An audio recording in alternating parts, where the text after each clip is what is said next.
Selamat pagi siswa kelas 11 MIPA. Hari ini kita lanjutkan kembali masih tentang latihan soal kesetimbangan benda tegar. Kita mulai untuk contoh soal yang kedua. Anda perhatikan soal.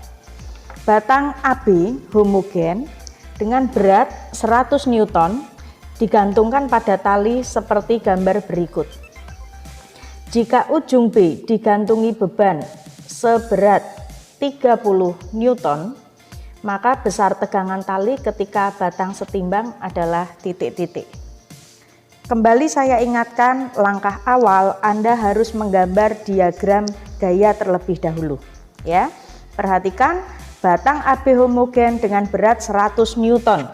Batang AB ini punya berat, berarti kita gambarkan gaya berat tepat di tengah-tengah batang, lurus ke bawah, kita beri nama W batang AB.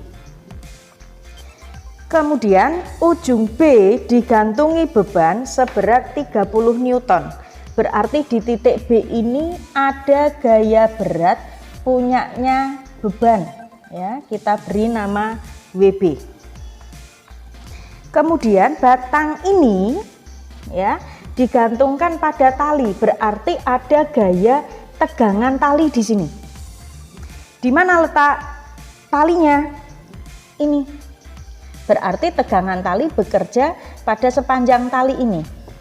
Yang milik batang adalah tegangan tali yang keluar dari batang. Berarti inilah tegangan tali milik batang. Tegangan tali ini membentuk sudut 30 derajat, berarti tegangan tali yang miring ini bisa kita uraikan menjadi TX dan TY.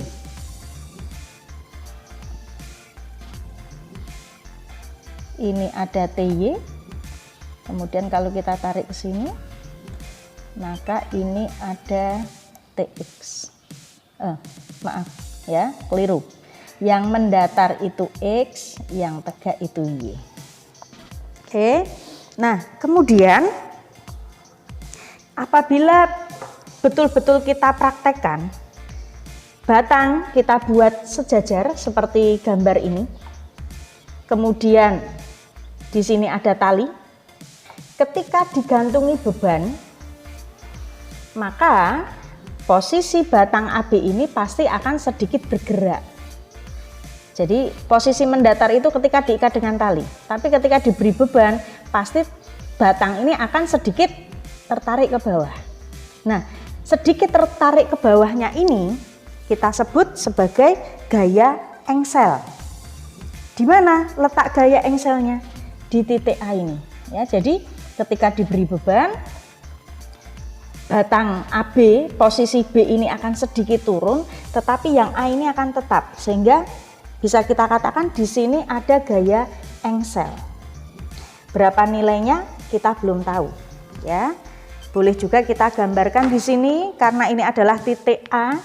Kita beri nama ini yang mendatar adalah FAX.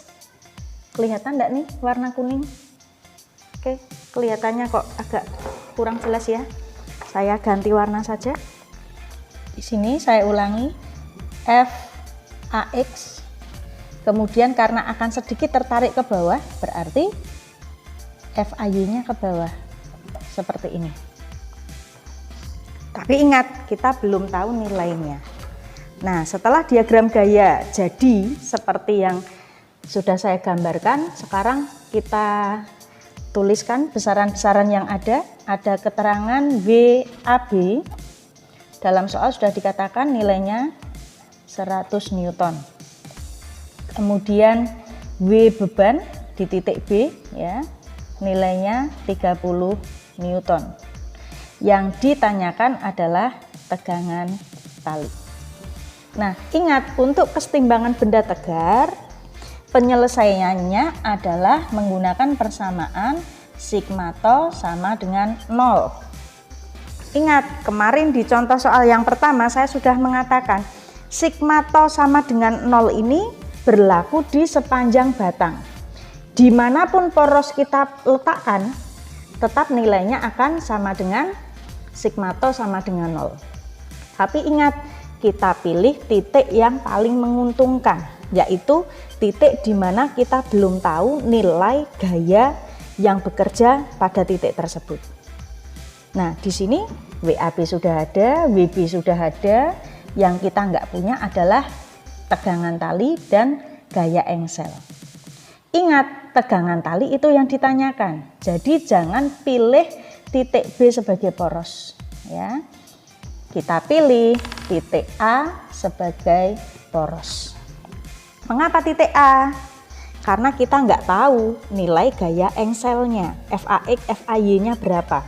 Kalau kita meletakkan porosnya di titik A, maka momen gaya atau torsi yang disebabkan oleh FAX dan FAY akan sama dengan 0. Ya.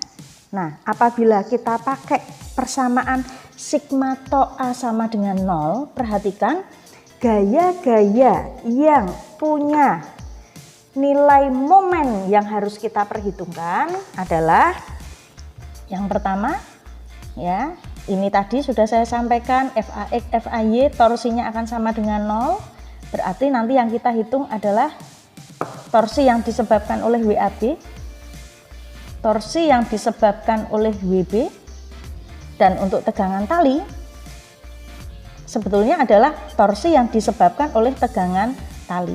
Nah, kalau kita pakai T yang warna pink, berarti nanti lengan gayanya juga harus kita cari yang tegak lurus terhadap tegangan tali.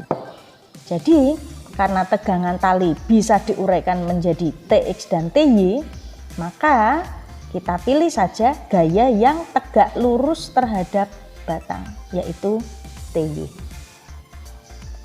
Nah, sekarang kita lihat WAB akan menarik batang ke bawah, berarti berputar searah jarum jam.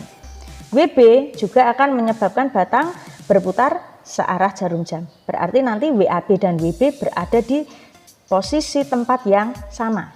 Kalau untuk yang TY akan menyebabkan batang berputar berlawanan arah, ya, berarti nanti posisinya beda sendiri.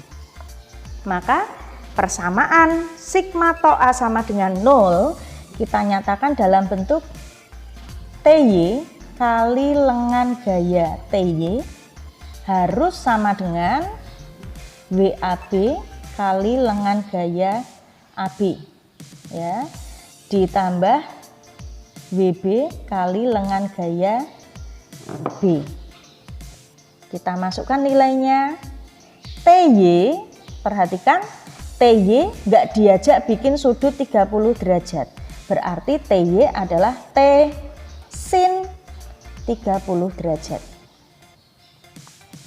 Lengan gaya TY, ingat porosnya adalah A. Dari A menuju ke tempat TY berada, ya, ini sama dengan panjang batangnya. Kita kasih simbol L. Sama dengan WAB nilainya 100. Ingat, WAB adalah berat batang, letaknya tepat di tengah-tengah, berarti dari titik A menuju ke WAB panjangnya adalah setengah dari panjang tongkat. Ditambah WB-nya 30, lengan gayanya dari titik A menuju ke WB adalah sebesar panjang tongkatnya. Nah, sekarang kita selesaikan persamaan ini. Ada L di sini. Semua bagian kita coret, ya. Kemudian kita masukkan nilai sin 30 derajat T kali setengah, ya, sama dengan 100 kali setengah 50 tambah 30, berarti setengah T nilainya adalah 80. Berarti tegangan tali adalah 160 Newton. Nah, inilah jawaban dari pertanyaan kita.